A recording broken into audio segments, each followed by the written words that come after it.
Hey everybody, welcome back to another episode of Kavinsky's Tutorials. So it's nearly Black Friday 2025. I did a part 1 video a few weeks ago looking at iOS music production apps, apps that you can use to make music if you're using iPad or iPhone. Some of these apps also work on Mac, by the way. Most of them are AUV3 plugins, so you can use multiple instances in a host and stuff. So when I did my first video, there was a limited number of apps on sale.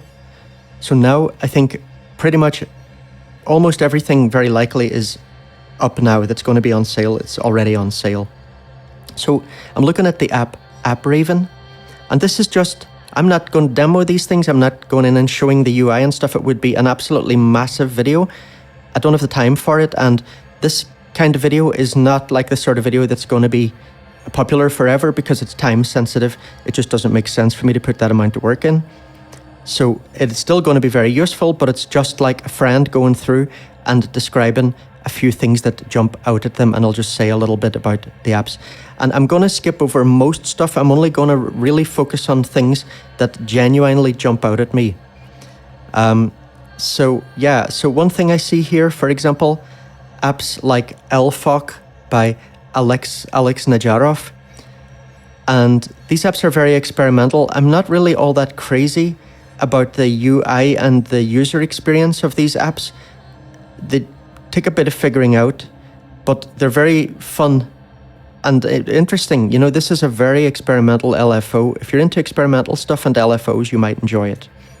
Same goes for some of his other apps, and they're cheap normally, and on sale they're very cheap.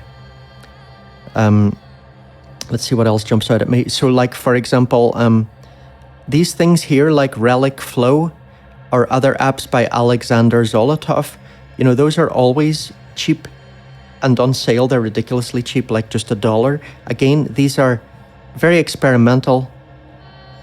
If you're into experimental stuff, you can use those really in any kind of music, I would say, but they're very quirky. Go and watch a video and see whether they're your thing or not. This app here is completely free at the moment, which is really great. FMQT is also one of the few apps by a female developer, Dalia Sabin. So this is a quirky FM synth. What's nice about it is you can record all your knob movements and things. So it's like you've got automation built into the app. Very handy. It's great that's free. And that's a plugin, Now then I see that an app like Glitchcore, for example, is on sale. This is pretty cool still for doing glitchy stuff. It'll just kind of remix on the fly the audio that you put through it. It's pretty interesting. Drambo is obviously one of the most highly regarded apps of recent years. I never got into it. It's the kind of app that you're probably going to want to spend a lot of time on, and I just don't really have that time because the focus of this channel is on reviewing new stuff that comes out. But yeah, Drambo obviously is something, that's only $13. That's great. And you can use Drambo in a host app like AUM as well. And so you could just use things like the sequencer and stuff. And you don't need to be able to make your own synths and everything, even though you can do that in this app. You can download the patches that people share on patch storage.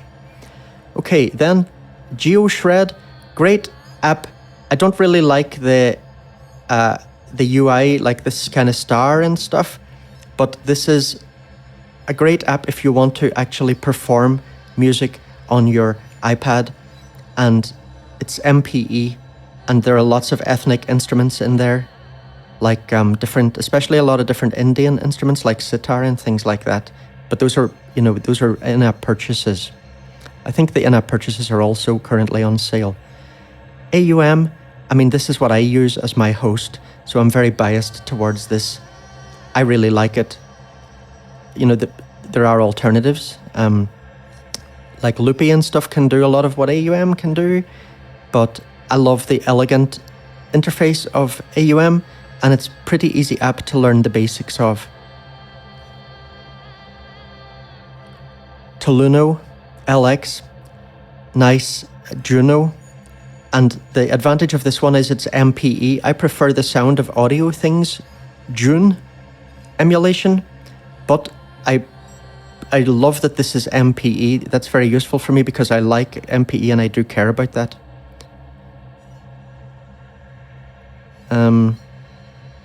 What else jumps out? I personally like this Reverb app.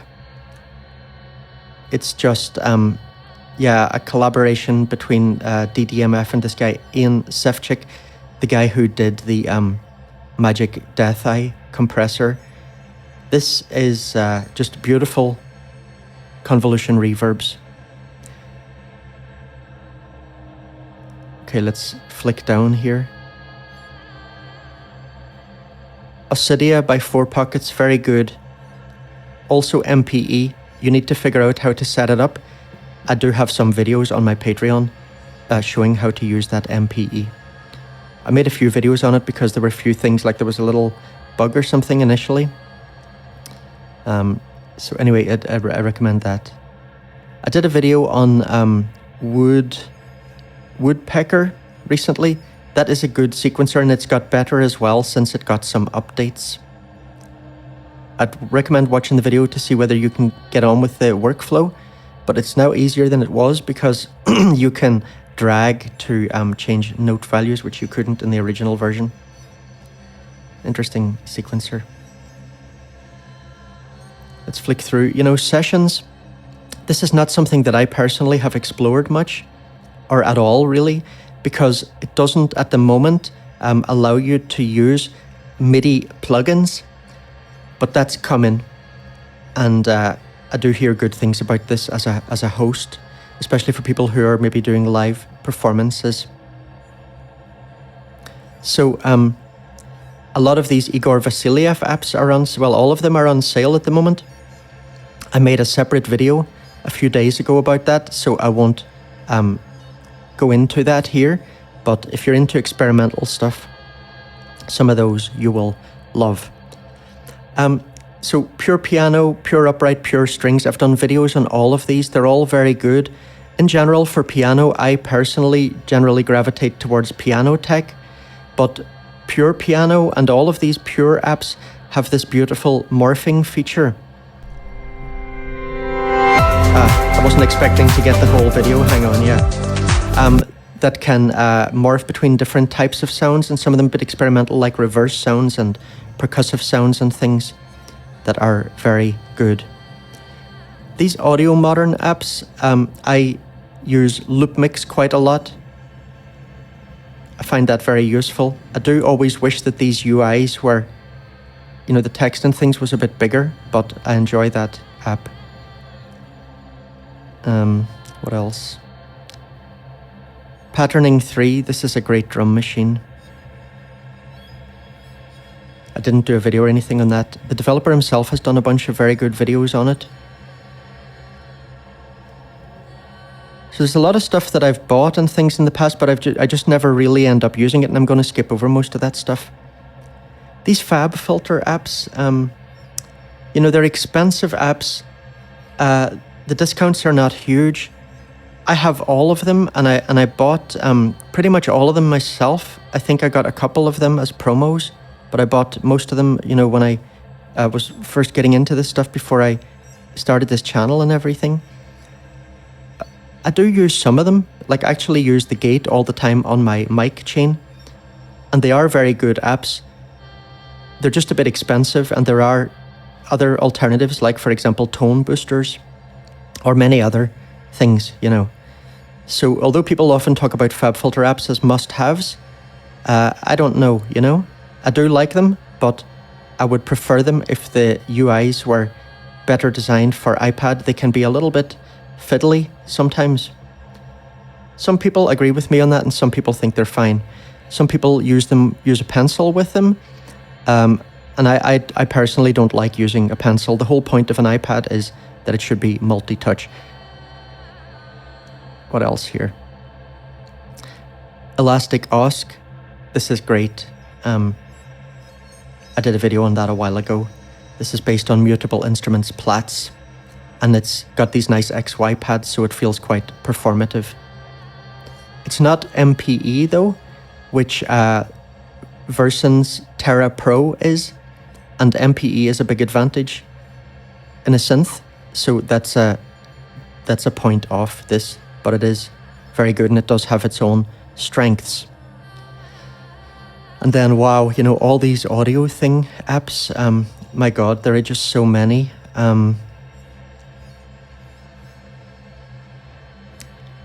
It's hard to pick just a couple of those, you know, they are really pretty interesting. I love the new one, Booga, by the way, which is still on intro price. I find myself using Whirly quite a lot. I really like that. I tend to use the instruments more than the effects, and I'll tell you why. Because when I'm doing stuff, a lot of the time it's oriented around my videos, and I don't often use effect apps by other developers when I'm demoing another app, because I want people to hear the way the app I'm demoing sounds, and I don't want to clutter it up with stuff. So I end up using these apps much less than I would expect, the effects apps, but they're all pretty interesting, you know, in their own ways.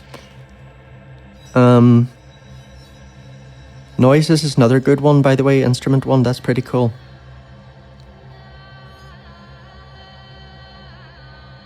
Arguments is interesting if you like sort of heavy feedback and stuff.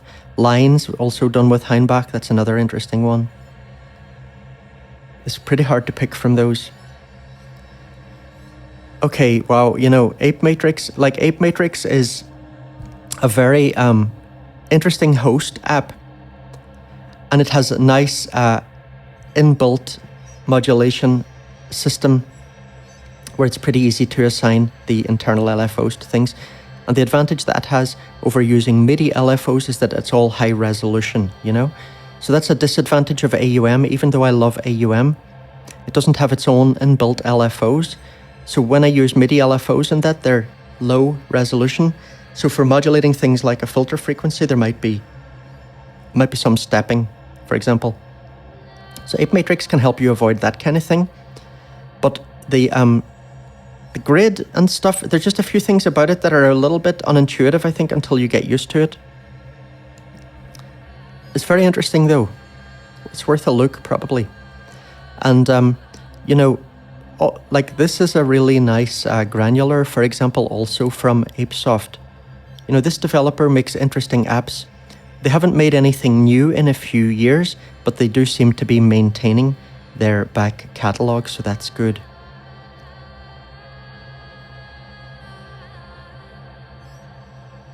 Interesting apps. I don't use them that much though. But that doesn't say anything really, you know, that doesn't mean, and don't read too much into that.